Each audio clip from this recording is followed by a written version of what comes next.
Alhamdulillah, wassalatu wassalamu ala rasulillah wa ala alihi wa ashabihi wa man tabi'ahum bi ihsanin ila yawmiddin.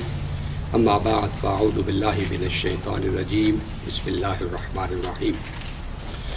As I mentioned last time, that there is this sense of Eurocentrism among the modern scholarship, which means that Europe is the center of intellectual, philosophical, and scientific revolutions. And Europe is the one which has given almost everything modern to the world. And in addition to that, it is said it is the Judeo-Christian civilization, the Jews and the Christians who have developed what we call the Western civilization. The Western civilization, which is the master of the modern world, basically owes its origins, its development to Judaism and to Christianity. I have contended last week that if Judaism and Christianity by their nature were the source of modernity, of progress and development, then the Jews would have been leading the world throughout these centuries. But we know after Dawood alayhi salatu wasalam, David, which is basically shared by Muslims, Jews and Christians, there was not much of the activity, basically Sulaiman alayhi salatu wasalam or King Solomon. And after that you don't see much of the empires, the Jewish empires, except they were small vessels, small city-states in Jerusalem and the surrounding areas. From that time on, the first state they had was in 1948, which is Israel. So it's a long time between the destruction of temple 70 years after Jesus, peace be upon him, till 1948, number one. Christianity got its political power from the Romans until they became part of the Roman establishment. They did not have the worldly or political power. In reality, if you look into the situation, the Christian tradition made church and state separate, because the kingdom of Jesus was declared to be the kingdom of God in heavens, or spiritual kingdom. Jesus did not combine in himself the secular and the religious power. It's only Prophet Muhammad sallallahu alaihi wasallam who was the head of state and also the head of Islamic establishment. Now, when it comes to the Roman empires, Romans basically they supported the Christianity and they established what we call the Catholic Church, so that the Catholic Church supports the government and the institutions of secular empire. But then you know that the Romans were divided into Western and Eastern Empire. When the two sons of Constantine, they fought over the power. So Eastern Empire became Byzantium and the Western Empire became the Roman. Then the Roman Empire was taken over by these local, the French, Italian, Polish, Hungarians, and the English. So now they became small towns, small cities. Then what happens is that when Muslims became powerful, they came all the way to North Africa, conquering Morocco, Tunis, Algeria. So they controlled the coastal Mediterranean areas. This way, anybody coming from Atlantic Ocean to Mediterranean, coming from the English areas and the Dutch areas, from English Channel towards Mediterranean, has to pass through the Muslim coastal areas. Then what happens is when they went to Spain, now Spain, they control the land, basically entrance to Europe, because Spain or the Iberian Peninsula is at the tip of Europe, which connects it with North Africa and Morocco. So now, what is Gibraltar now, right now? It was under the Muslim power. So now they are sitting on this side on Morocco, this side of Mediterranean Sea, and they are sitting in Gibraltar on this side. So from both sides, they are controlling the entrance to Mediterranean Sea, and the Mediterranean Sea is where you have got most of the civilization, from Greek to what we call nowadays Middle East. From there, from Mediterranean, you go through land, which is basically Haifa, Gaza, from there towards Egypt, and from Egypt you go to Africa, land area. Or you go from Morocco to Sahara and to go to West Africa. But Sahara is so long and so treacherous that they could not make it through it, so they want to go through the coastal area. Also from there you come through Red Sea, and which is Yemen on this side and Somalia on the other side, which is the entrance to Arabian Sea, and the Arabian Sea is also part of the Indian Sea. So what is nowadays Sri Lanka, India, China, and then you go to Malaysia, Indonesia, all of them are connected through the Indian Ocean.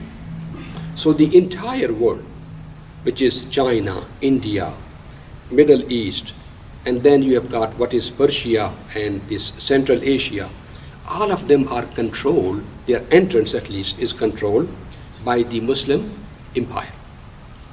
So if you look at Europe, Europe is already a small continent, and then what happens is that 6 months of the year it is very cold. Traveling is very treacherous because of snowing, because of cold, because of what? Raining. And then those 6 months which are okay, where you can do the business, you can move around, you've got a lot of problems because of the small city states fighting with each other. So Paris is a state, Venice in Italy is a state, Florence in Italy is a state, Sicily, which is a small, say for example, island, is a state, Crete is a state, Saladina is a state. So all of them have got their knights, and all of them have got their small city states. Now what happens is that because of these small city states, they could not compete with each other, they kept on fighting, while the church, the Catholic Church, is the religious power which basically goes and reconciles between this prince and that prince, and because they take their money, their tithe, and their wills, what we call the waqf, from entire Europe, so now they became more powerful than the princes. And I told you last time that the time came when the Pope and Vatican was more powerful financially and politically than the German princes, than the French princes, than the English princes, and then the Polish princes. That's where we left last time. Now what happens is, when you've got these small city states who are confined within themselves and who will not allow the merchants and the traders to move from one city to the other city without going through hassles and problems, and pirates could not succeed. Now all of these things are happening, remember, from the 7th century onward. In the 7th century, when Islam comes, all of us we know Rasulullah Sallam's time, then Sayyidina Umar's time, that by the time of Sayyidina Umar and Uthman radiallahu ta'ala anhu, the Islamic state has become a power in Arabian Peninsula, in Middle East, all the way to Levant, which is Syria, and which is Egypt, and then all the way to what is present day Pakistan, and what is Central Asia, which is the tip of Iran. So by the time of Sayyidina Uthman radiallahu ta'ala, Muslims are ruling the way to Europe, which is Syria. Because remember that anybody coming from Europe towards Middle East has to come through Syria, because Syria is connected with Turkey, and Turkey is connected with Europe. And then anybody going to Africa, Can they go through Iraq? Iraq? No, because Iraq was also controlled by Muslims by that time. And Iraq, because of the treacherous mountains between Turkey and Iraq, it was difficult to maneuver around those mountains. So therefore, only land road was through Turkey, the Diyarbakir towards what we call the Aleppo and those areas. So Halab, as you know, Halab is very much connected with the Turkish areas directly from there. Second thing is, anybody going towards Africa has to go through Egypt, because Egypt connects the continent of Africa with the land from where you go through Jordan, and from Jordan towards Syria. And anybody going towards India has to go through what? Which is present day Pakistan, because it goes to the Bahir Arab or Arabian Peninsula. So Muslims are controlling that by the time of Sayyidina Uthman radiallahu ta'ala, Makran. And anybody going towards Central Asia has to go through Iran, because Iran is the opening towards Khurasan. So Muslims conquered Iran at the time of Sayyidina Umar radiallahu ta'ala. So now imagine that the Muslim empire has become a reality, controlling the big chunk of land. Byzantium, I'm talking at this early time, Byzantiums are in what is nowadays Turkey and in Europe.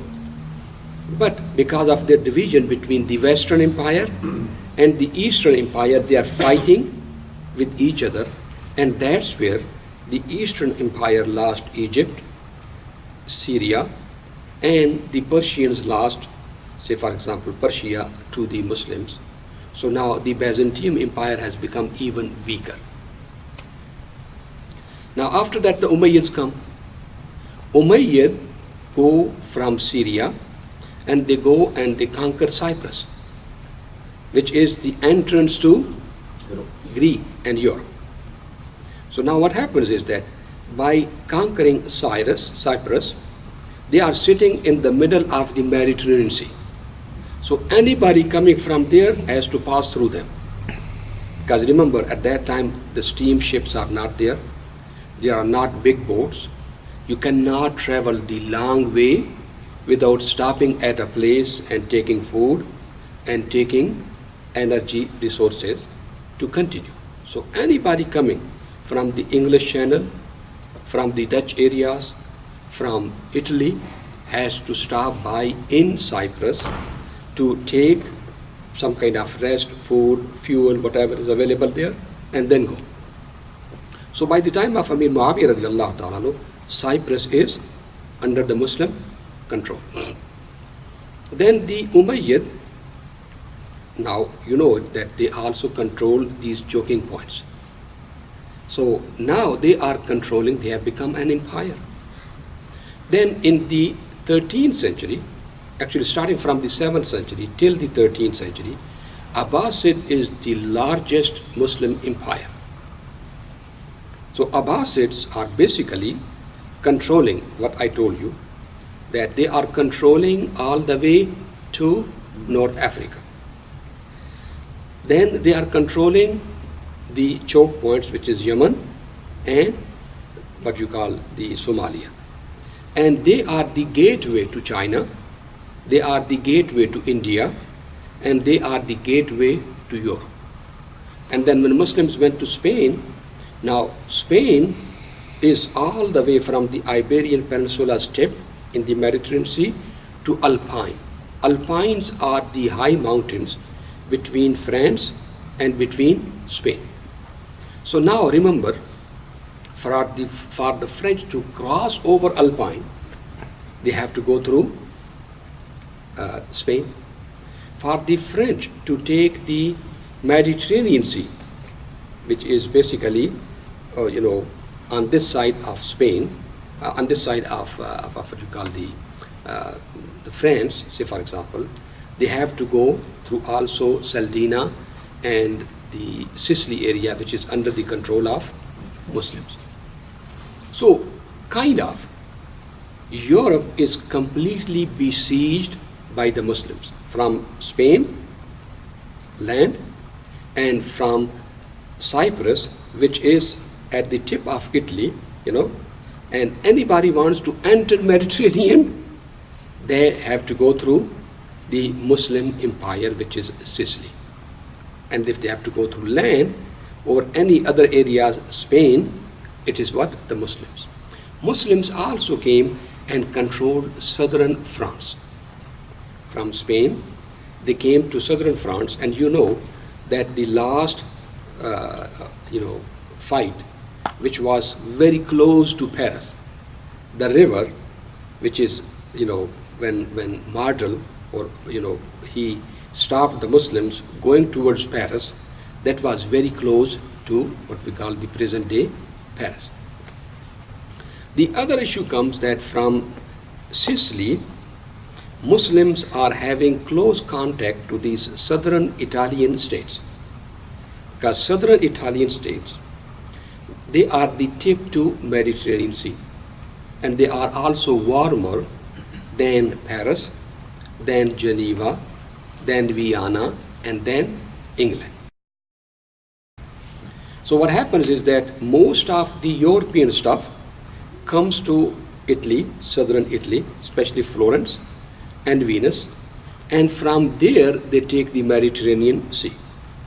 So the Florentine, the people of Florence, the people of Venice, which are Venetia, they have to have close contact with the Sicilian government, which is the Muslim government. And that's where they have to take their product, and then those people exchange that product with what they bring from east. Silk goes from east, and silk is used for the clothes in the west, especially for the ladies, for the royal families, the elite and the nobles. Sugar goes from the east. Cotton goes from the east, and cotton is needed for winter. Winter is very heavy. The fur comes from China, India, and goes to the west, which is needed for very cold winter. It also lumber goes from the east to the west because it's so cold, and for 6 months the trees are wet. So the lumber goes also from the east to west. Ivory goes from east to west. Gold and silver goes from east to west, because what happens is that these gold mines are mostly in eastern or in South Africa, which also comes from there to India, China, and comes from there. Now I'm going to start talking about what is called the Middle Ages. We are gone with the ancient times. Now we are coming to the Middle Ages. Middle Ages, you can say, starting from the 11th century till the 15th century or till the 16th century.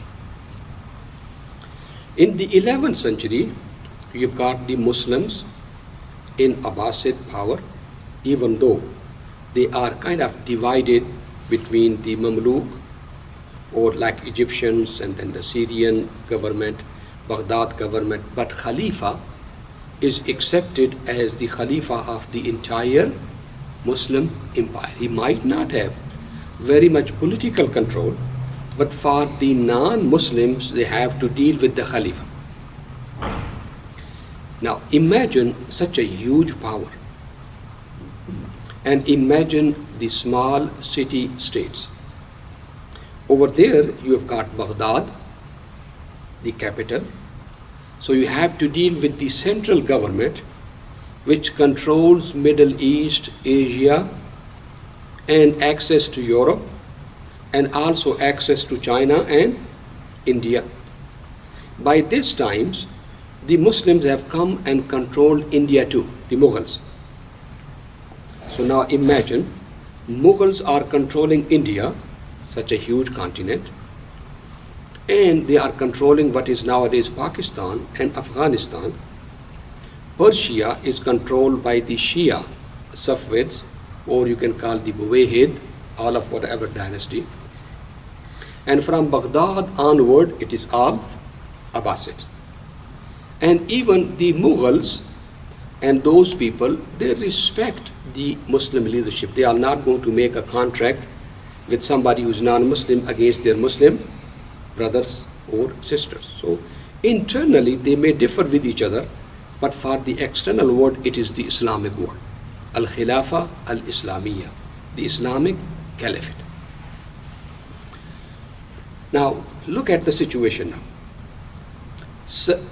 This sudden change takes place when the Christians get together and the Pope says, guys, listen, we were power. We were the heir to Roman institutions. We were also controlling the Byzantium. There was a time when Saudi Arabia, which is nowadays Saudi Arabia, Arabian Peninsula, Syria, Egypt, and Africa was under us, under the Romans. And then we inherited these things from the Romans and we became the Christian powers. Now look at them, they have taken our holy land. So what we need to start is, we need to get united. Instead of Normans from France, and instead of English from England, Dutch from the Netherlands areas, and the Habsburg is what is Geneva, and then the Germans fighting with each other, let us go and free the Holy Land. Let's become Christian, and that will take us away from internal fighting. We are more German, more Norman and French, and Italian and English than Christian. Let's become Christian. This has served two reasons, or it's served two purposes. One purpose is that the local princes are not happy with the type of taxes they have to give to Pope in the name of religion. And they are not happy that the Pope has got more power than the princes, and he is the one who is canonizing. That's called the, crowning. When you call it crowning ceremony, that no prince can become an emperor or king without the crowning of Pope, without the Pope putting the crown on his head. At the same time, they also feel that Pope's money or Vatican's money is more because of those lands. And the people, local people, are not happy because the church and the princes are taking so much away from them, and they are not giving them any rights on their property. Whenever they want, they increase taxes.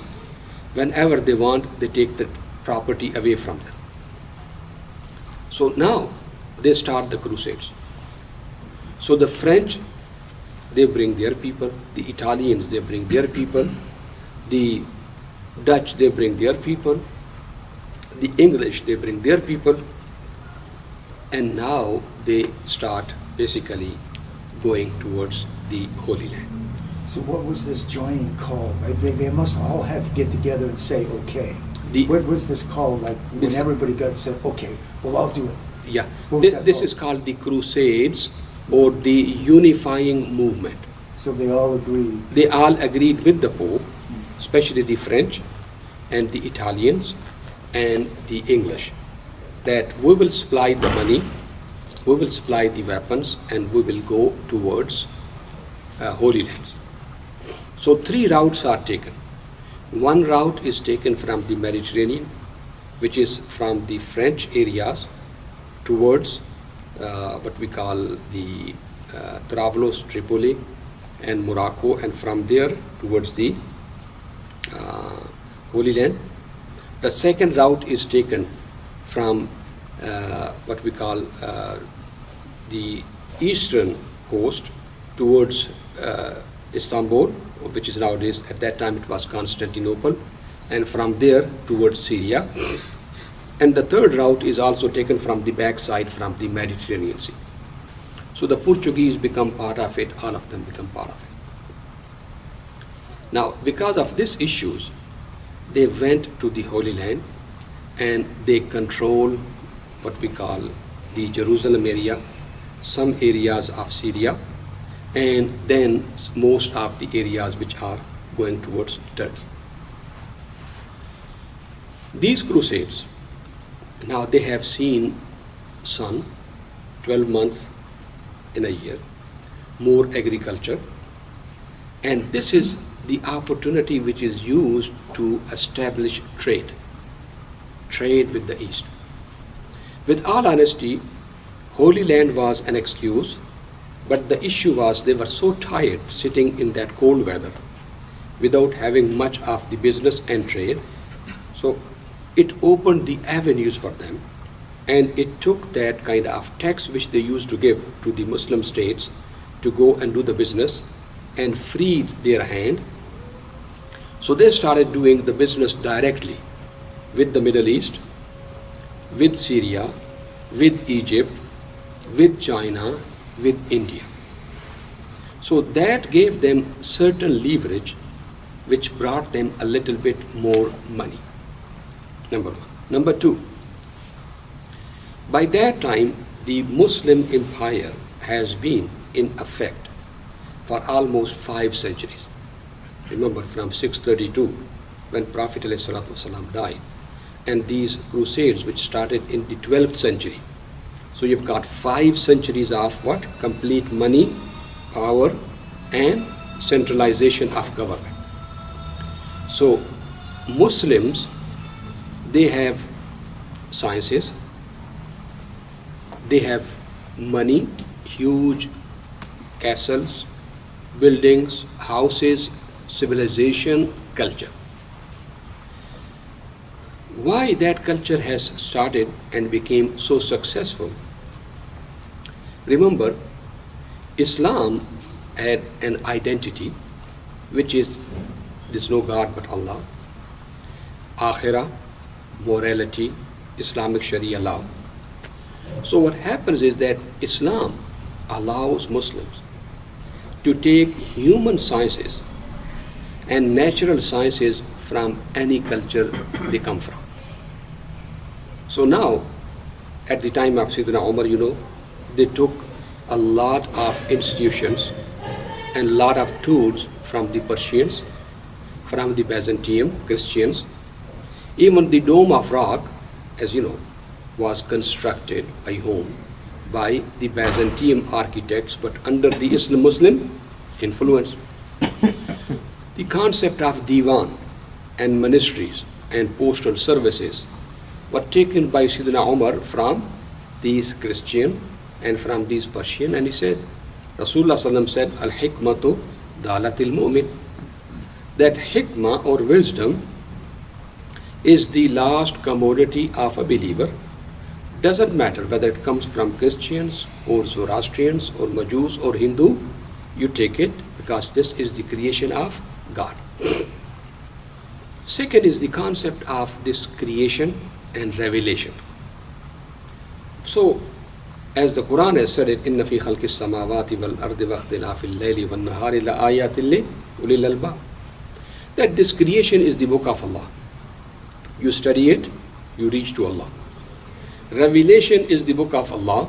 You study it and you reach to Allah subhanahu wa ta'ala. So this concept of nature, studying nature and studying revelation and basically reconciling the both has given the Muslims this sense of objectivity, experience, and knowledge through senses. By the time in the 8th century, when the Abbasid came, and I have mentioned before to you that Mamun al-Rashid, he got the Christian and the Jews and the Muslims and established Bayt al-Hikmah, or the House of Wisdom, and asked them to translate the Greek works, the Indian works, and the Persian works. So Muslims got numerals, which is 1, 2, 3, 4, 5 till 10, and then from India, and then they added 0. Some of them they say it came from India, some of them they say Muslims added 0 to it. So now mathematics, the Greek mathematics, is synthesized with the Indian mathematics, and the addition is done by the Persian. Because remember, before Islam, the Greeks were power, Indians were power, and Chinese were power, Persians were power. Now Indians, Persians, Greeks, and the Byzantium come under the authority of Muslims. So they are at the top. They are at the top. So they are asking everybody, come contribute. You are equal citizen. Our Muslims, they pay us zakat 2.5%. You pay zimma. So you pay jizya. As long as you pay jizya, and as long as you become the equal citizen whose loyalty is to the state, we will allow you to have your own churches, your own temples, your own worships. You can use your own law. So Jews can follow their Torah law, Christians can follow their Christian law, the Buddhists can follow their Buddhist law. As long as you are loyal to the state and you pay jizya, we will protect you, and you have got open environment for business. So this way, what happens is, Indians who are basically Hindus, they brought their knowledge, because everybody has to sell his expertise to make money. This is happening in America nowadays. Everybody knows it. We bring our expertise, we do the work, each one of us give our 100%, and that's where we make money. So the empire is Americans, but then workers are Chinese, Indians, Arabs, doesn't care whether they are Muslims, Christian, as long as you can bring your expertise, you can benefit. So now everybody is competing on the issue of business, trade, expertise, and bringing the best of what they have got. And this is the way they are prosperous, and they are contributing to the Islamic Caliphate. So now the translations of Greek works take place, philosophy, medicine, astronomy, name it. The works of Indian books translated into Arabic, the Persian works translated into Arabic. Now Muslims, along the Jews and the Persians and the Greeks, are sitting, and what they are saying, they are creating a new synthesis. What is that synthesis? The Greeks, Aristotle and Plato, they were basically polytheists, or you can call them, because they believe in Zeus and they believe in Olympia, they believe, so many gods then. So anything which is full of shirk, polytheism, Muslims, they say, no, we don't believe in this one, cut it out. Anything which is superstitious, basically they say, no, we don't believe that God has superstitious, that saint has got superstition, cut it out. Anything which is against the observation and nature, they say, no. Quran says nature is the book of God, cut it out. To cut the long story short, when they created a new synthesis, it carries an Islamic identity. The things which are not compatible with Islam, Islamic Sharia, Islamic law, are discredited, and then Muslims add their own way to explain the concepts which were accepted as scientific, but then they made it look like Islamic, made it Islam. For example, this concept of the one being who created the universe and the nature, which is used by Plato or which is used by Aristotle, became God, Almighty, Allah. So instead of calling the original being, the only one being, it is Allah. Instead of talking about the shadow, that there is something in the heavens and everything happening in the world is the shadow of what is there. So it becomes the Sama, the Jannah, or Alimul Arwah, and what is happening over here is basically Alimul Shahada or Alimul Ghaib. Am I clear? This is the way Muslims, they created a synthesis which is according to Islamic law, Islamic Sharia, but it also incorporates the ideas of the Greeks, ideas of the Persians, the Indians. So therefore the new amalgamation, the new synthesis becomes a very potent, powerful, scientific and full of civilization and culture, something which makes Muslims boom. So that brings the golden age of Muslims. What is happening in Christianity? Christianity, after got the power from the Roman Empire, and when the Romans started becoming weak, Christianity started saying, look, Aristotle was a pagan, he was not a Christian.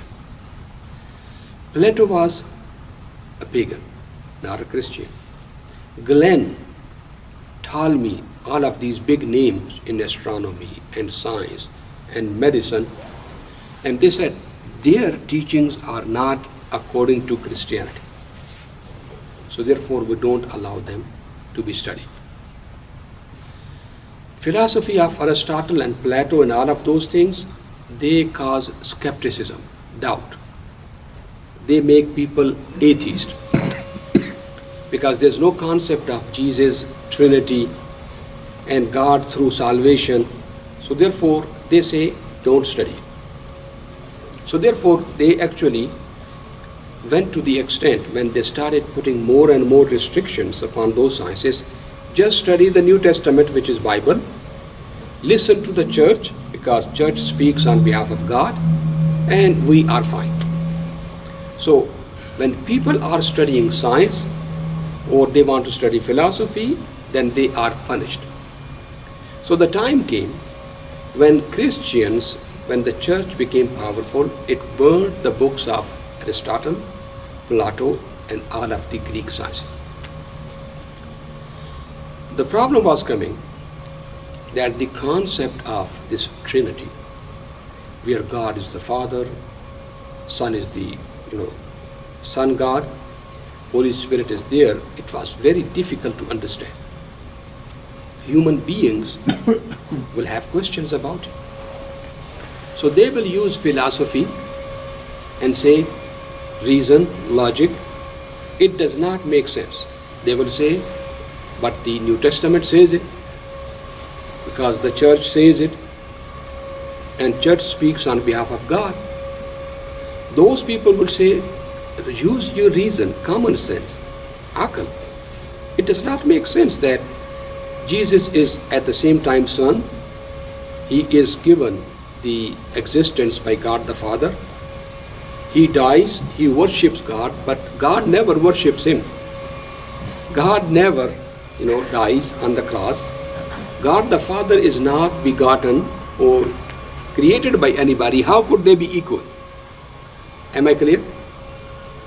They also ask this common sense question: if Jesus cannot control his own destiny and is crying on the cross and asking for help, how can he help us?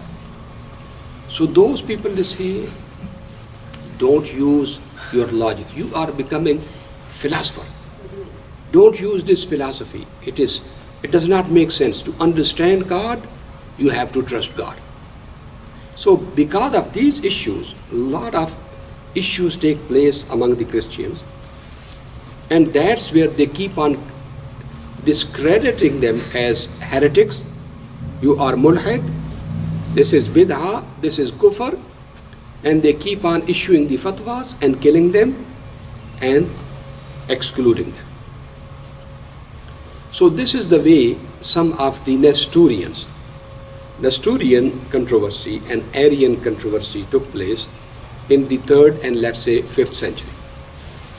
325 is the time when Arian is originally from Alexandria. He's the bishop in Alexandria. He says, I can't believe that Jesus could be God, like God the Father. I know he has been blessed with miraculous birth. I know he has died for our sins on the cross. But I cannot accept him equal to God the Father.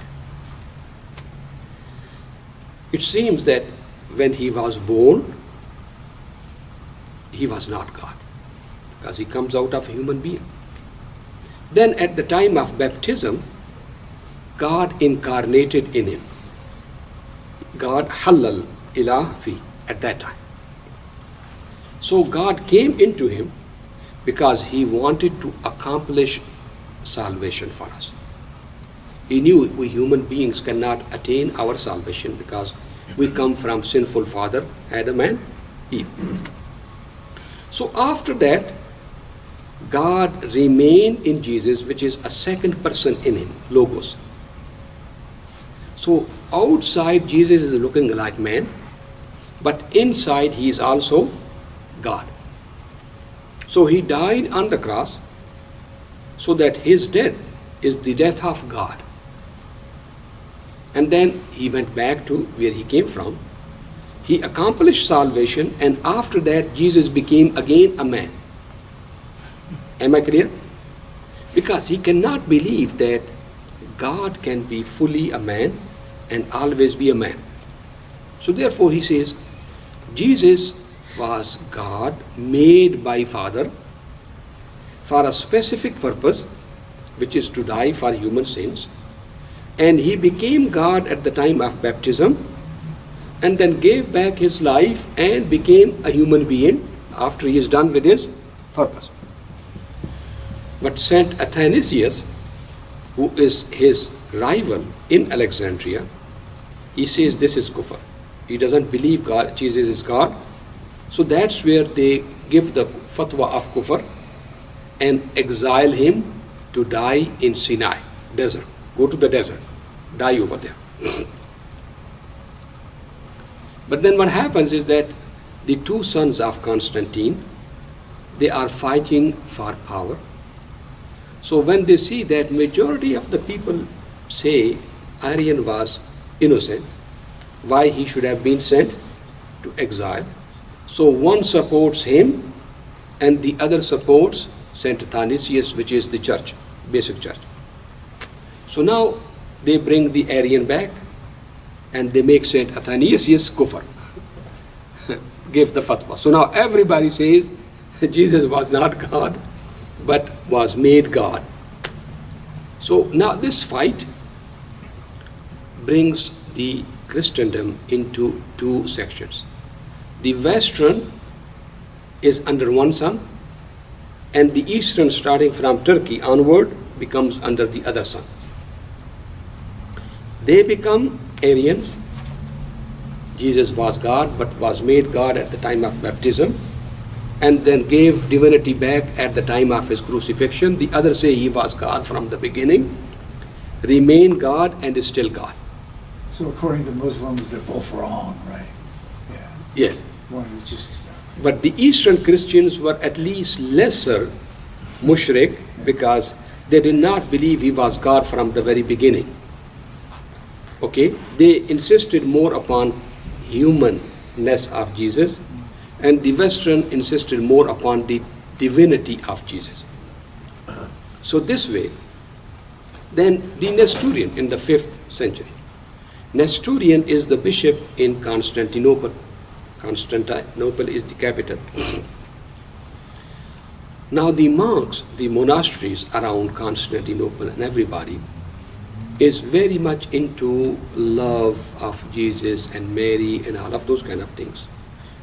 And this concept takes place if Jesus is God, but he comes from Mary. So Mary is the mother of God. So if you worship Jesus, you can worship Mary too. Alaykum as-salam wa rahmatullah. Mary is a motherly figure, and people love motherly figure.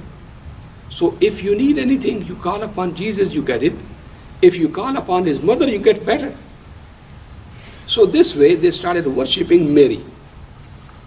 So the statues of Mary, even nowadays, when you go to the Catholic areas, the statues of Mary and worship of Mary, and even the rosary, what we call the tasbih, Ya Mary, Ya Mary, Ya Mary, Ya Mary, those type of things were thought that if you really want to get things done, you do this rosary, you call upon Mary, you call upon her, and she is the mother of God. She can even ask God to give you. But so it became the concept of Theotoka.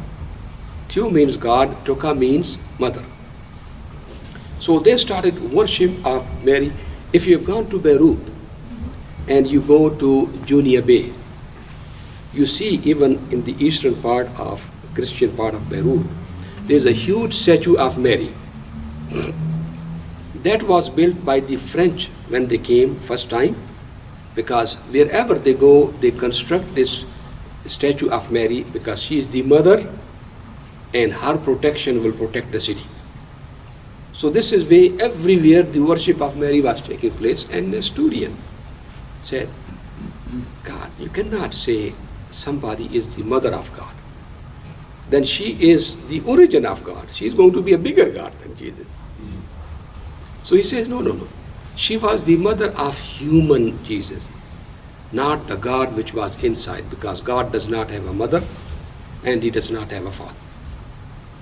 So then he was given the fatwa that he has become kafir, because he does not believe Jesus is God and he does not believe that Mary is the mother of God. Who's this now? Nestorian. So now he is expelled from there, Constantinople. Basically, the church has got fighting in between themselves, this leader against that leader. So whenever they find the opportunity, or when they find that this guy is politically against me, so they gave this kind of fatwas and then get them out. So Nestorians, who believe that she is not the mother of God, so basically they say you have done wrong to that person. So then the Nestorians are also expelled from the Christian world, and they run to Syria. From Syria they come to, some of them to Iran and some of them to the Syrian areas which are close to the Muslim areas or the Arabian Peninsula. So when Islam came, most of the Christians living in the Arabian Peninsula and in the Syrian areas were Nestorians. These Nestorians, they are the one who kept the books of Aristotle and Plato with them, because they are using philosophy, they are thinking logically, and the Westerns are burning the books of Aristotle because this is studied by Nestorians. They quote it and they bring the discussions with it. These Nestorians then basically, when Muslims became the power, they were living in the Muslim empire, and they are the one who translated the books of Aristotle to Arabic, from Syriac to Arabic. Am I clear? So the people in Gundeshapur and also in Horan, say for example, these are the academies where those books are studied, and from there they got translated during the time of Mamun. But in Europe, they basically burned those books. So now from the 5th or 6th century onward, there is no book of Greek philosophy, Greek astronomy, medicine in Europe. Am I clear? Then what is the situation? Now church becomes powerful. Everything you want, go back to the book of God, which is Bible. So if somebody is sick, read these verses of the Bible. If somebody has got any problem, this is the canon of law. And just for the comparison, that's what I want to give you. When Muslims went to Zawal, this is exactly what they did. Instead of reading the Quran and learning from the politics, economic, law and morality from the Quran, what became of the Quran? If you are sick, read 70 times this verse of the Quran. If you want to get married, read 300 times this verse of the Quran. If you want to basically get what, because this is the book of Allah, it has got shifa. Okay? So, yes, it has got shifa, but it has not come only for the sake of curing, say for example, our physical, but it has come to cure our spiritual difficulties. So, this is exactly what is happening over there. So now common people, they want to have shortcuts. You are sick, you go to the Pope, you go to the priest, he will tell you read this one and you give the atiyah, money to him. That's where church became basically a business. Bible became basically a business. Now the question comes, people make mistakes, people do sins. And those sins, when somebody kills, somebody cheats, somebody lies, somebody steals, this kind of. So now the monarchs, the royal families, princes, and the church, they come up with the idea. They don't confess in front of police, they don't confess in front of judge. But if you give them the fear of God, alaykum assalam rahmatullah, they may be able to confess. So this whole idea of repentance, repent to God, became repent to the representative of God, which is priest. Because you cannot go to God directly, you have to go through the church. So now people, they feel comfortable to repent in front of priest so that you can ask God for forgiveness. So in the beginning, those people who are righteous, they don't care. But then they felt everybody's coming and telling me, I stole, I did such and such. They said, if I tell the ruler, he's going to be arrested. So they started manipulating it. Okay, you say, no, yeah, pay something to God, Allah will forgive you. Do give kafara. Okay? So now this way, people are bringing the animals and slaughtering in the church. People are giving money. Okay, now you do istikhara for us. Then okay. I'm just giving example. So you give us the money and I'll do the istikhara because you do not know how to read the Bible and you. So this way everybody started giving them money. Even nowadays, I can tell you. When you are a scholar, when you are telling them, don't believe in this khurafat, go directly to the Quran, you are not as much popular as if you say, I have got something, I will tell you. If your son is not behaving, read this one. If you want to get married, read these verses. This is the, ta'weez we call it, this is the ruqya. So people give you so much money. You become so popular, especially among the people who are not educated. So in modern days, like Colombian drug lords and the mafia in the early days, they did this, they bought their forgiveness, but they kept their crimes up. Yes. And the church kept their mouth shut. Yes. And that's what happened Still also happen. in Europe. These are called indulgences. Yeah. Indulgence means that if you indulge yourself in a sin, you come to God, which is through church, you seek your forgiveness and you will be forgiven. So these indulgences became the source of a lot of money to the church. Now what happens is that when people make mistake, they come to the church, they repent, and church gives them the forgiveness. So now if they are caught by the government, they say, God forgave me, why are you punishing me? So this way, when they do something, they will run to the church and the church will. So also, wouldn't the priest hold to a secrecy also when they get confession? It's a secrecy. They can't. In the beginning, it Correct. was, but then when they started coordinating with the prince and with the court, it became problem. So now, when the court also gave them the authority, religious courts, they started punishing people for their immoral acts. So therefore now the church has got also the police, they have got also inquisitors who go and basically question persons, what did you do, why you did it, such and such. So this is way it became also a civil power. So it changed. First they were like being nice, and now they're like got their own little thing going, like the rulers, right? Yes. To cut the long story short, now the church gets money through several ways. Number one, it was already a power during the Roman and Byzantine, second power actually. Then 10% of your income, of your land, whatever you own, is required to be given to the church. It became a law under the Roman Empire. We pay 2.5% in zakat, and you can pay it to your relatives, to anybody, but over there you have to pay to the church. That was called the right of God. So anybody who will not pay the taxes to the government, they also put them in jail. And anybody who does not give this tithe, 10% of their income, were called the thieves of the Lord, and they were also imprisoned. So church has got its own prisons. Then comes the donation for building monasteries. Monasteries were the source of education. I mean, if you have to learn something, it is only the priest who teaches you. Most of them are farmers, and only the priest knows how to read and write because of reading Bible. So they are the only source of teaching.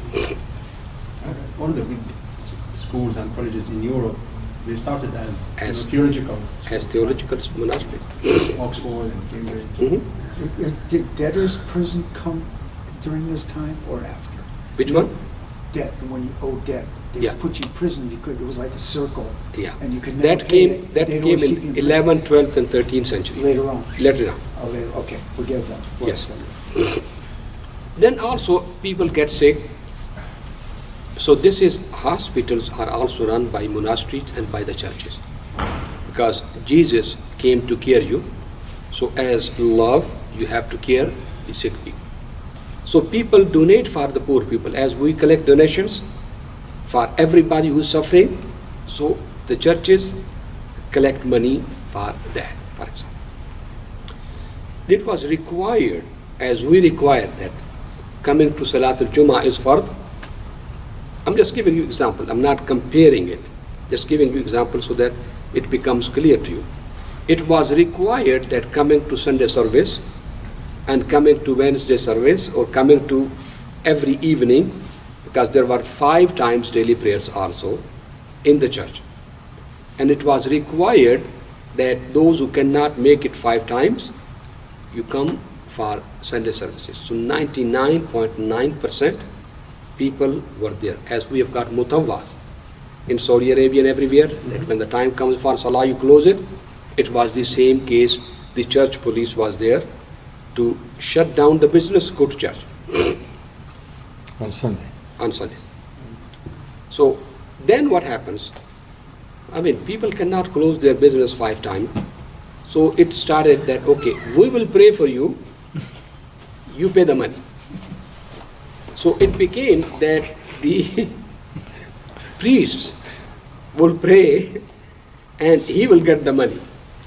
So that's where it was required for the priest to sit down in the evening and pray, sit down in the noon and pray, sit down in the morning and pray. They were doing 5 times, then they collected the Zohar and Asr together, Maghrib and Isha together, and the Fajr came. So it became 1 prayer in the morning, 1 at the noon, and 1 at the evening. I am praying for you. I am doing your responsibility. If I don't pray, God will take care of your business, will be destroyed. So therefore, it started giving them the money. Now when people became more into worldly things, business, money, they started lending and borrowing, and they started taking usury too, what we call, okay, you take my money and you give me money back, but extra, such and such. Now what happens is that they are not coming to offer their 5 times daily prayer. They are busy with making money. They are dealing with usury. And when people do not come towards morality, they tend to make more mistakes. And they are making more mistakes. So now this guilt consciousness is playing in their mind. So when they come to confess, I did not do my 5 times prayer, may Allah forgive me. I did not read Quran, Bible, okay, may Allah forgive me. I cheated at somebody, I stole his property, may Allah forgive me. I dealt with usury, and all of these things are haram. I'm just giving you example. All of these are haram from their mind, so they are guilty. So now your salvation is at stake. So that person feels guilty and gives more. This guy is sick, give more. Monastery, give more. Church, more. At the time of death, priests are required to be around the person who is dying. Even that is the service even nowadays. To give him what we call talqeen, at the time of death. I'm just giving examples so that it makes sense to you. So they are sitting when the person is dying and says, repent to God. Before you go to accountability, repent. So he repents, and even those things which he has not told to somebody, he at that time says, no, you remember that murder which took place? I did not tell you, I was the one who did it. You remember that property which was stolen? So you are my witness, I am repenting. So what they would say, give it back to God.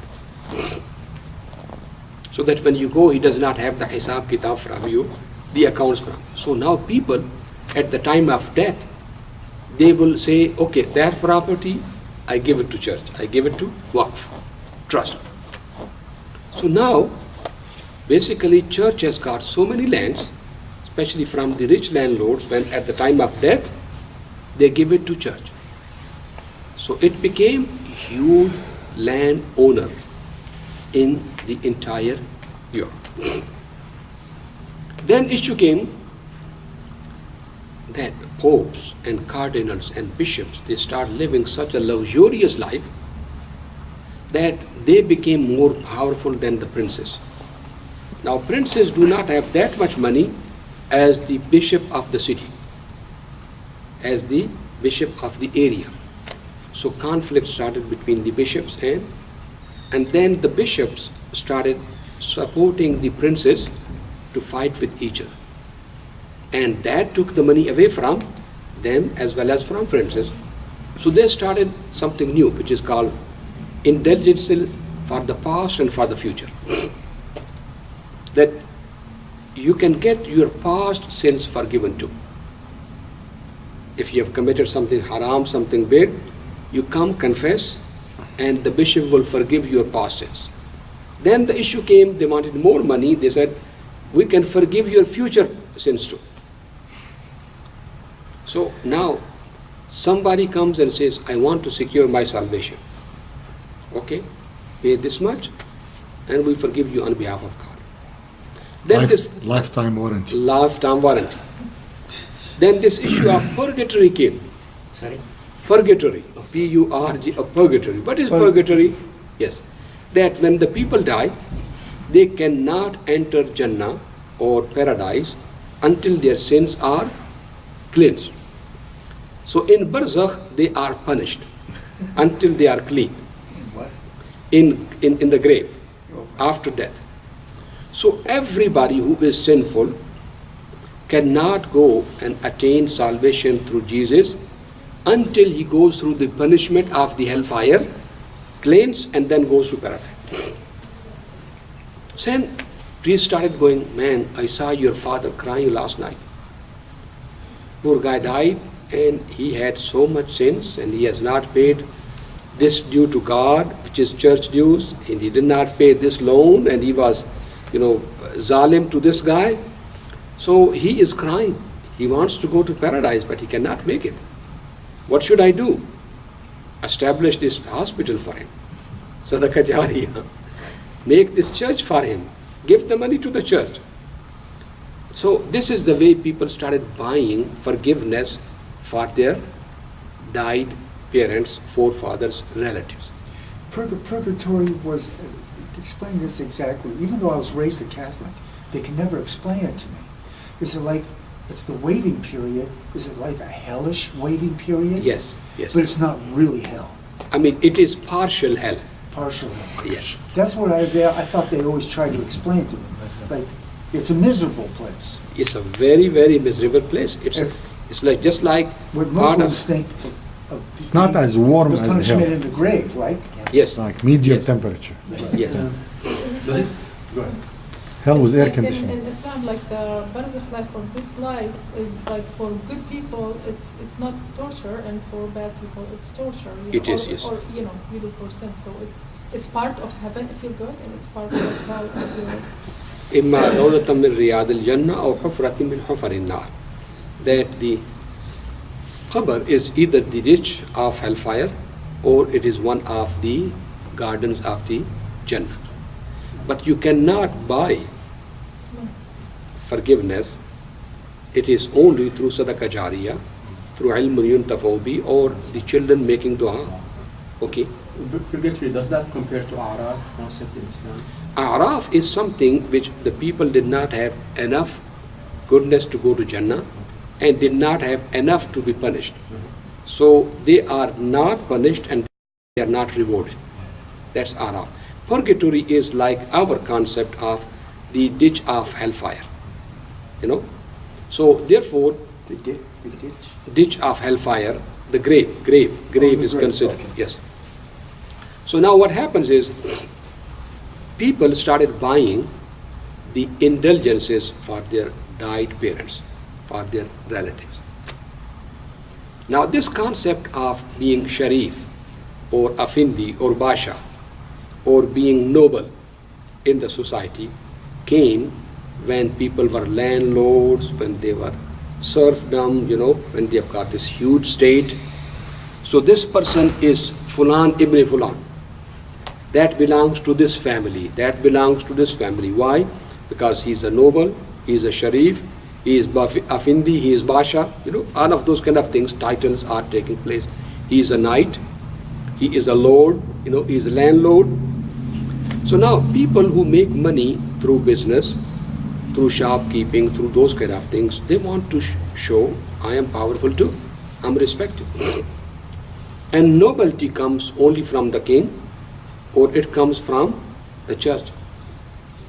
So now people want to give a lot of money to the church so that the people say he's an honorable person. So they started selling nobility titles. Okay? Remember the colonizers, when they came, I will give you the example. In Pakistan, when the Britishers came, they will call this person sir because he has served them against their own people. This person will be giving land. That's where those people who served them against their own people became very rich. So that was the concept of nobility. Now that nobility was also bought. You construct this church in your father's name and you will become, you do this hospital, you give the money to the church.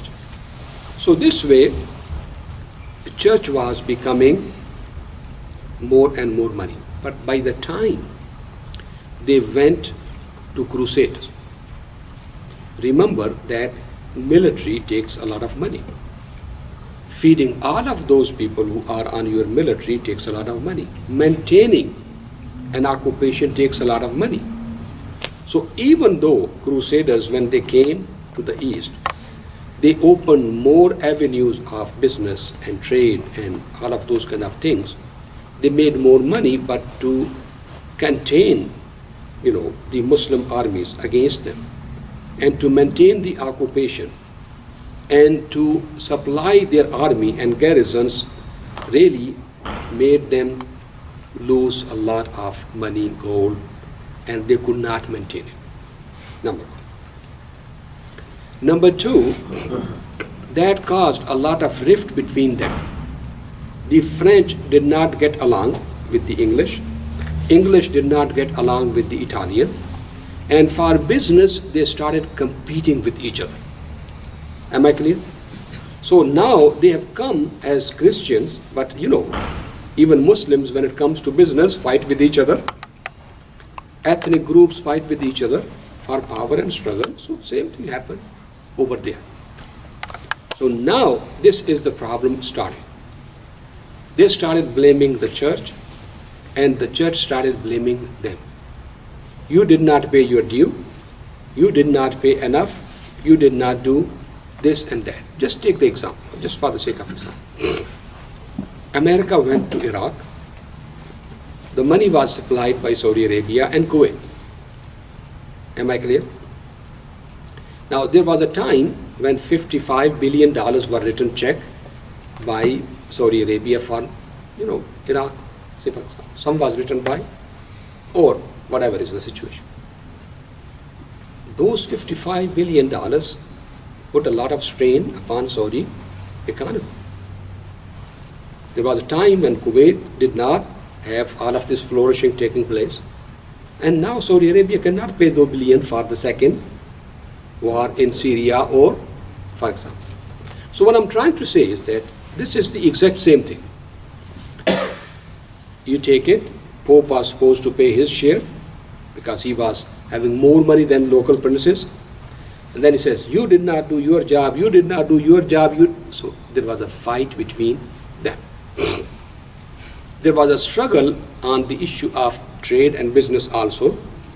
So that's where these medieval times are coming in. I'm starting now from 11th century till 15th century, and I'll just summarize it. In 11th century, because of the Crusades, they said, okay, you are worried about Holy Land, and here Muslims are sitting in your own neighborhood, in your Spain, in your Sicily. So we need to get rid of them first. So Fernandez and Isabella, they left the Habsburg, which is Geneva and those kind of areas, the French areas. They got together, the Italian, the French, and all of them. They went over there to support, and they got the Muslims out from Spain. When they got Spain, they asked Muslims either to convert to Christianity or leave the area or get ready to be killed. So some of them, they became Christians outwardly and remained Muslims inside. Some of them ran from there to the neighboring countries, and the others were killed. Then same thing happens with Sicily. The Normans, who are from Normandy area, from France, they go to Sicily and they also control Sicily. Now there's one thing good with these Normans or with these Christians, say for example, King Alfonso, who is based in Leon and Castile, which is basically in Spain. He is the original king, and King Roger married to his daughter. Roger is in Sicily and Alfonso is in Spain. But when they look at the way Muslims were living, hospitals, streets, lights, colleges, universities. What were those colleges and universities?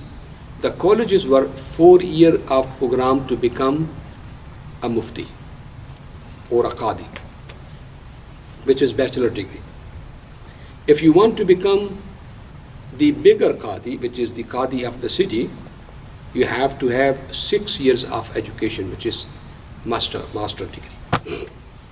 And if you want to become really the mujtahid, you have to take the ijaza, which is called license. Even nowadays, when you memorize the entire Quran and you become expert in 14, that's where it's called ijaza, that now you can go and teach. So there are separate schools or colleges or madrasas for becoming qadi, separate madrasas to become imams and leaders, separate madrasas to become mujtahid, mufti, and to have the ijaza. Am I clear? No general education? The general education is part of it. Because remember one thing. Now, this is an important issue I want you to understand. Madrasa will teach Quran, will teach tafsir, will teach hadith, will teach fiqh. will also teach Arabic language, because without Arabic language you cannot understand Quran. Will also teach poetry, because without poetry you cannot understand the Jahiliyyah sources of the Arabic language, the time before Islam.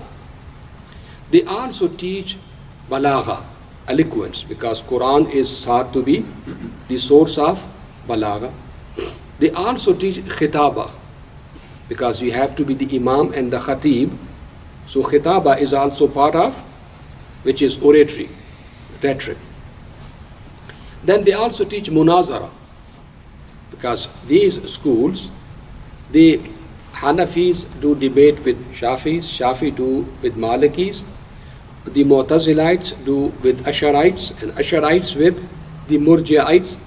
So this debate or munazara was also part of it.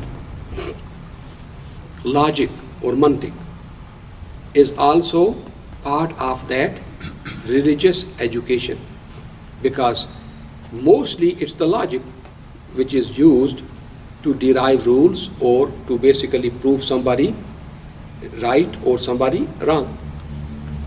So rhetoric, poetry, eloquence, Arabic language, they are part and parcel of the general education. Then also medicine and astronomy are part of that, because the reason is medicine is thought to be an Islamically required science, because that's where it became very known that al-ilmu ilman, ilmul adyani wa ilmul abdan, that there are two kinds of true knowledge. One is the knowledge of religion, religious sciences, and the other is the sciences connected with the body, ilmul abdan. So therefore you will see that most of the scholars will also study medicine. That's where Avariyas, walaikum salam, Ibn Sina, Ar-Razi, they are also mufassirin and they are also theologians, but they are also what? The doctors. Astronomy was very much known to the Muslims and very much developed in it. Why? Because now they are no more in the Arabian desert where they can see the star and say east is towards that and Qibla is towards that. In Europe, when they went to Spain, it's cloudy all the time. So they do not know where is the direction of Qibla, and they have to do 5 times daily prayer. So therefore they started developing astronomy by putting the observatories at the mountain top, where they can look, walaikum salam, beyond clouds, or look at the, say for example, situation happening and be able to. And now also when they are in the ocean, and ocean is full of storms, rain, weather conditions, they do not know which way they are going. So they have to develop the direction. That's where they first developed Astrolab campus, which will tell them which direction is Qibla, which direction is east, which direction is what. So that's where astronomy is one of the most accomplished sciences in the Muslim world. Then this whole issue of light is studied by them, because they have to look at the 5 times daily prayer. When it's cloudy, there's no sun, how can you know that this is Zohar time, this is Asr time, sun has set, sun has risen? So they study the light, how the horizon becomes when sun is there, how the horizons look or the light look when even the sun is not there and the cloud is there. So Ibn Shatir and Ibn Nafis, they have developed the theory of light, Ibn Haytham, and then mathematics also became, because irs, issues of mirath, issues of calculation of zakat, issues connected with basically calculation of your income so that you can completely give zakat. These are the things which are very important. So mathematics, which have come from India, from China, becomes very. Now keeping of records became an important issue for genealogy, for poetry, for the Quranic books, for Hadith books. And that's where, when they found paper in China, they rushed to get it, and then they made so many copies that became so overwhelming in the Muslim world. I'll just give one example. In the 11th century, Europeans are getting the papyrus from Egypt, which is even nowadays, when you go, they make those pictures on it, but it's heavy. Burda? Durga. They are making their slates from stones and wood or from the skin, and it takes a long time. So in the 11th century, the largest library in Europe is in Switzerland. That is the monastery of Gall, Gall, because all the manuscripts, written books, are in the monasteries, and only the church people teach it because they are the only people who know. You know, there were only 800 volumes, 800 books in that largest book library in Europe. And you know, at that time, how many books were just in the library of Cordova, one city? 600,000. Where is that? 600,000. Cordova. Spain. Cordoba, Spain. Here's Cordoba, and here's Switzerland. So when students are going there to study, people now they come from Saudi Arabia and Pakistan for health issues here in America and England. At that time, kings, priests, and including the bishop, they are going to study in Cordoba. So bishop, who became the bishop or who became the pope afterwards, was a student at Cordoba University. The king, who became later on king, was a student at Cordoba University. Now everybody goes to Georgetown and Yale and Princeton, and they go back and they become powerful. At that time it is in Cordoba. So they are saying, guys, what's going on? They have got 600,000 in one library. You have got only 800, and you don't allow anybody other than Christians to enter monastery and read book. Nobody understands the original Greek language because Greek is no more spoken, it's Latin. Books are in Greek, how can we read it? Like somebody goes and everything is in Arabic, he does not know Arabic, so what is he going to do? Am I clear? So that's where they started saying, bring these books from there, translate it. This is the way the paper got introduced into Europe. This is the way the books got introduced into Europe. Now, because I'm running out of time, I'm going to do a little bit of summary here. Remember that Latin is spoken in Europe, for example, but then they are speaking Italian, French, English, whatever is there, number one. Number two, the books of Aristotle, Plato are burned and for centuries are not allowed to be touched. Those people who differ with church, like Nestorians and Arians, are pushed out of the empire and they leave and go towards the Islamic empire. Only church knows how to read, the bishops and the priests. Not many people are aware because they don't want them to stand up and do something. So there's not much of the philosophy, not much of the science, not much of the medicine, except whatever comes through the church and through the Bible. So scientific theories are based upon Bible, as I gave you the example. Okay, earth is the source of universe. Why? Because God came here. So earth is the biggest thing in the universe because Jesus came, and the whole universe revolves around God, so entire universe is revolving around God, earth. So imagine these type of theories, like, astaghfirullah, astaghfirullah. In our Zawal time, when earthquake comes, the explanation is given. I heard it in my own childhood.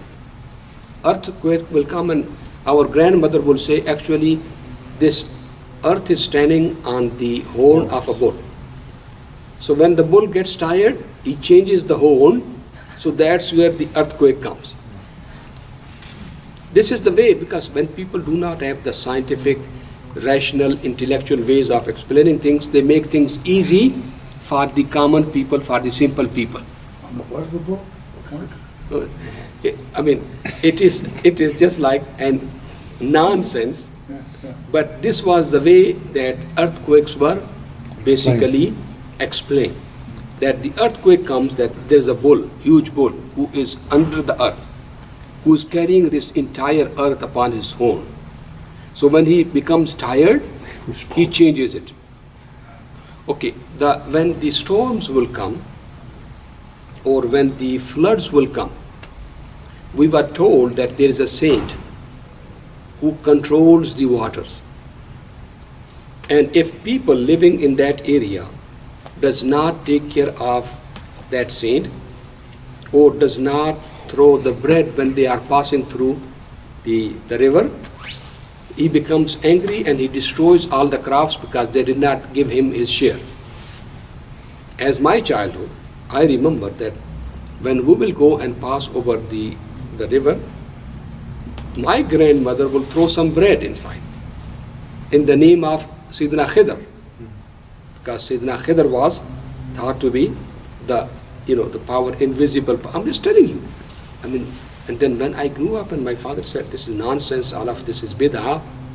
I mean, he said, just let her love you, but don't listen to her, because, there are things like that. Yeah, yeah. So this is the way it was happening there in Europe at that time. So if this is the situation, no philosophical work of Greek is there, no scientific work is there, medicine is not developed, while you've got so much development in Spain and Muslim Sicily, in Baghdad, in Damascus, and in other areas. This is the time when they got together and they conquered Spain. They were just embezzled, just, baffled to see the development. So even though it's different religion, but now they want to adopt those things. That's where Alfonso and Peter the Great. Peter the Great is the bishop and Alfonso is the king. They say, we need to take this knowledge to our people. Our people are so ignorant. So therefore, they asked the local Muslims and the local Christians who are called Mudharib, not Arab, Mudharab. Mudharab, those people who have become Arabs. They are Christians, but they were called Mudharib. To translate those books into English. They also told them, okay, we will not punish you if you become Christian and tell us how you used to run your city, your country, what type of things. So this is the way they incorporated those people into their system. So here in Toledo, in Cordoba, in Castile, they established centers of translation.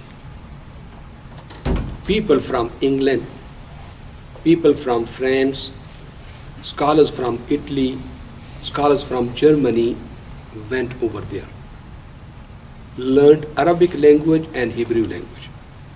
Why they learned Arabic and Hebrew? Because Jews were part of the Muslim Spain and Muslim world. And they lived and they give jizya, and they basically became expert in so many areas. Their biggest business was basically translation, and mostly translating those things and selling it in different areas. Goldsmiths, doctors, physicians, lawyers, all of those were from. So now they have translated it into Hebrew too. So that's where these people, they studied Hebrew and Arabic language to translate those books into Latin. That's where you will see the first books of Aristotle and all of his details on astronomy, mathematics, those were translated not from the direct books of Aristotle, but from the books of Muslim scholars who wrote sharh and explanations on it. For example, Glen's medical books were studied by Ibn Sina. He accepted some of them and rejected the others, and now his book, The Canon of Medicine, was the encyclopedia of medicine. So that was translated into Latin. The books of Aristotle were studied by Al-Farabi, by Al-Kindi, but Ibn Tufail, Ibn Baja, and Ibn Rushd, they became the masters of philosophy, who basically connected philosophy, logic with Islamic religion and Islamic law. Now remember, Ibn Tufail was the physician of the king of Spain, and at his death he asked Ibn Rushd, who is his student, to become the Khalifa's doctor. So Ibn Rushd is a doctor, he is a jurist, mufti. That's where he wrote Bidayat al-Mujtahid wa Nihayat al-Muqtasid, the book which is the, what you call the encyclopedia of four fiqh, Hanafi, Maliki, Shafi, comparing them. He is the chief justice in his area, and he is also the philosopher who is translating the books of Aristotle and many others in science, in philosophy, in astronomy, and rejecting many of the things Aristotle said and making it completely into Islamic. Am I clear? Moses Maimonides, Musa ibn Maimun, is a Jew who has revived Judaism and said, you are basically irrational the way you are believing in your religion. He took everything from Muslims, from Ibn Rushd, and started explaining Judaism exactly on the rational Islamic philosophical lines. So he takes a lot from Ibn Rushd. He writes it in Hebrew, and the Jews of Spain have taken that Hebrew written books of Ibn Maimun. Actually, he wrote in Arabic language. His book, Dalalat al-Ha'ireen. Dalalat al-Ha'ireen, the guide for the perplexed, is in Arabic language. But then his explanation of Torah and Mishnah and Gemara, their Hadith and their fiqh, is in Hebrew language. So basically now, when these Peter, the bishop in Toledo, and these David of Cremona and those type of people, they are sitting and translating. Now they found an ocean in medicine, in philosophy, in theology, in science, in astronomy. Some of them did nothing other than just translating. And when these books are brought to Europe, they are selling like crazy. The Qanun of Ibn Sina became the most circulated book in Europe during those centuries. Ibn Rushd, now because these people cannot take their name in Arabic language, in Latin, their names are Latinized. So Ibn Sina is Avicenna. Ibn Rushd is Avarius. Ibn Tufail is Abakar, because he is Abu Bakr, Abakar. Ibn Manzur is Abanzar. So this is the way those names are brought. So those books are mentioned, the book of Avarius, Abakar, Abanzar. So now Khwarizm, Al-Jabra, Ibn al-Haytham, Ibn al-Nafis, Ibn al-Shatir, Tusi, all of these people's work are translated like crazy and they are being sold. This became the largest business in Europe. And now the kings and the princes, because they want to study these things by themselves, so they became the collectors of these people. Imagine when Spain is gone, when Ibn Rushd is expelled from Spain and he dies in Morocco, his sons, they bring all of his books because Frederick and the Roger I, II and Frederick, they sent out for them and said, bring that to us, we'll pay you for that. So they bring all of his books to Sicily and they start translating. I'll just give you one example. Muhammad al-Idrisi, he is a known geographer in Morocco.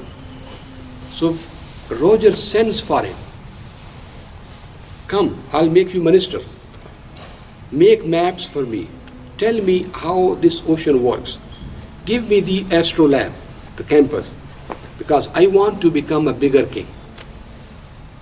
So he comes over there because Sicily, he has got his relatives there, and Roger has kept those Muslim population as it is. Told them, keep your masjids, keep your buildings, pay me the tax and translate to me all of these, copies of business transactions, the banking system, the way you give the loan. So what they are doing, they translate. Muhammad al-Idrisi wrote the book of Rogery. Al-Kitab al-Rogery. He wrote it in Arabic language.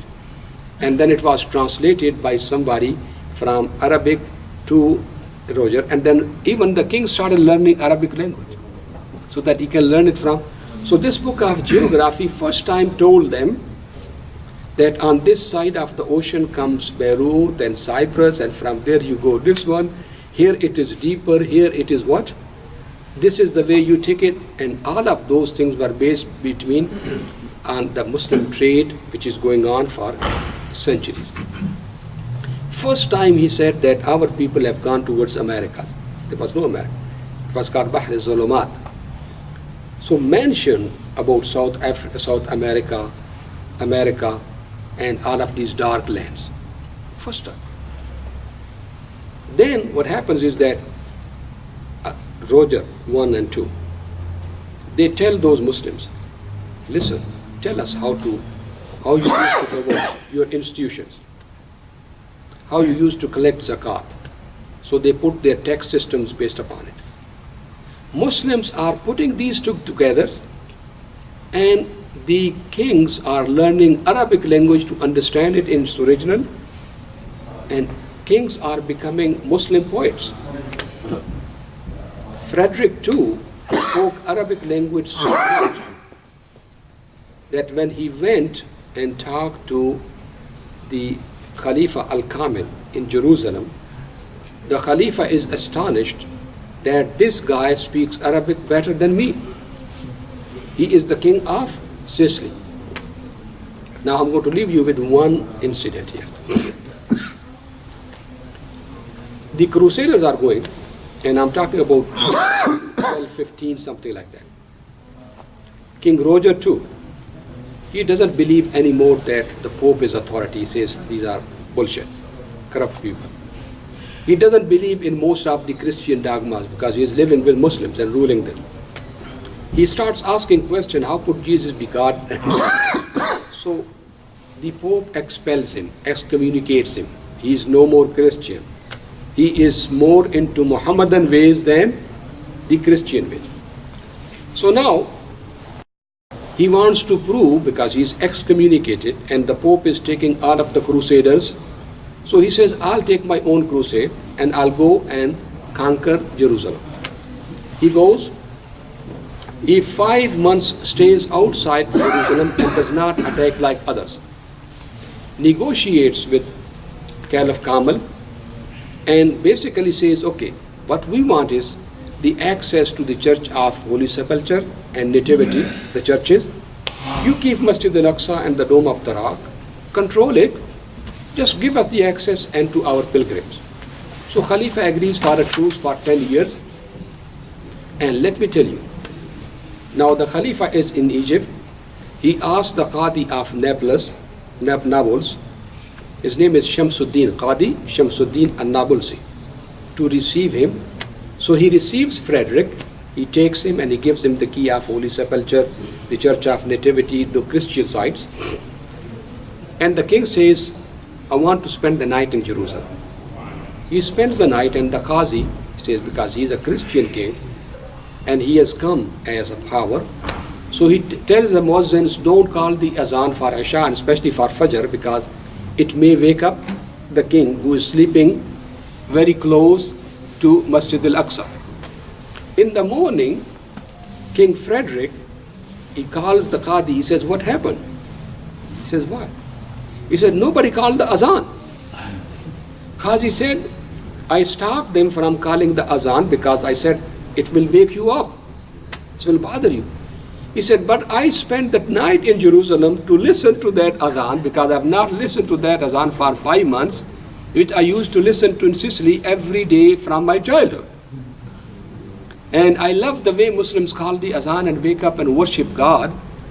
And you did not, so he asked somebody, call the Azan for me even during the day.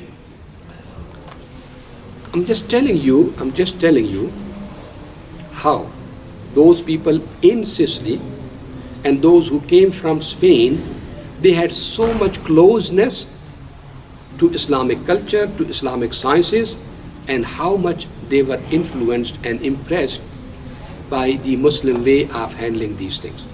Am I clear? So they made those books, and those Muslims translate these things, and they started sending it to Europe. Next week I'll talk more about how these things started from southern Italy, from there went to northern Italy, and from there went to France and everywhere else. Am I clear? Yes, yes. I know I spoke 2 hours, but I hope I made sense, and it took me maybe 6 days to study all of these things to give you the summary.